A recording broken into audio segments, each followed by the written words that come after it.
Bienvenue dans le 18h de ce 8 mai. Bonsoir à tous.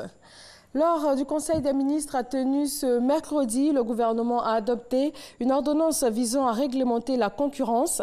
Cette mesure vise à préserver le pouvoir d'achat découlant de la mise en œuvre du programme social du gouvernement. On en sait plus avec le porte-parole du gouvernement.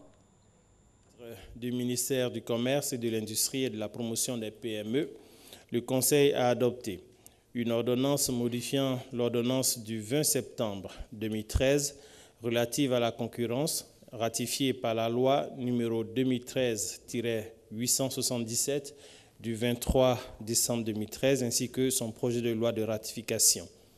Cette ordonnance autorise le gouvernement, sans préjudice du principe de la libre concurrence, à réglementer les prix des biens et services de première nécessité ou de grande consommation en cas de besoin induit par les perturbations du marché telles que les hausses excessives de prix découlant de situations exceptionnelles ou de spéculations de toute forme. Cette mesure, en cohérence avec le programme social du gouvernement, vise à préserver le pouvoir d'achat du consommateur en cas de fonctionnement manifestement anormal du marché et corrélativement à lutter contre la cherté de la vie.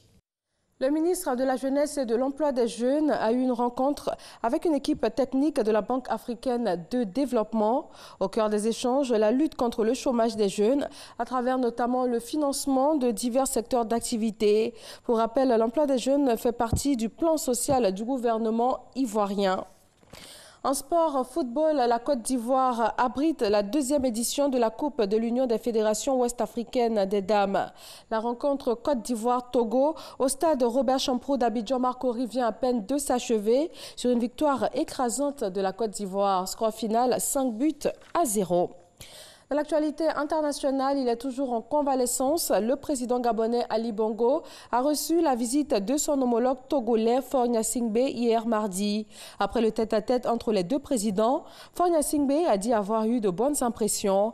Et c'est le tout premier dirigeant étranger à s'entretenir avec le président gabonais depuis sa maladie le 24 octobre dernier. Les Sud-Africains votent aujourd'hui, mercredi, pour des élections législatives et régionales. 26,7 millions d'électeurs appelés à élire les membres de l'Assemblée nationale et ceux des assemblées provinciales. Le principal enjeu de ce scrutin réside dans l'ampleur du recul annoncé de l'ANC, dont la popularité a plongé pendant le mandat de Jacob Zuma. Le président français Emmanuel Macron a présidé ce mercredi à Paris la commémoration de la victoire des Alliés sur l'Allemagne nazie en 1945. Des hommages partout en France. Les manifestations autres que ces cérémonies solennelles étaient interdites dans certains secteurs de la capitale, notamment celle des Gilets jaunes dans un large périmètre, incluant la place de la Concorde et le palais de l'Élysée. Et voilà, c'est tout pour ce bref point de l'actualité. Merci de rester avec nous sur RTI 1. Tout à l'heure, l'info régionale et le journal, ce sera à 20h. À tout à l'heure.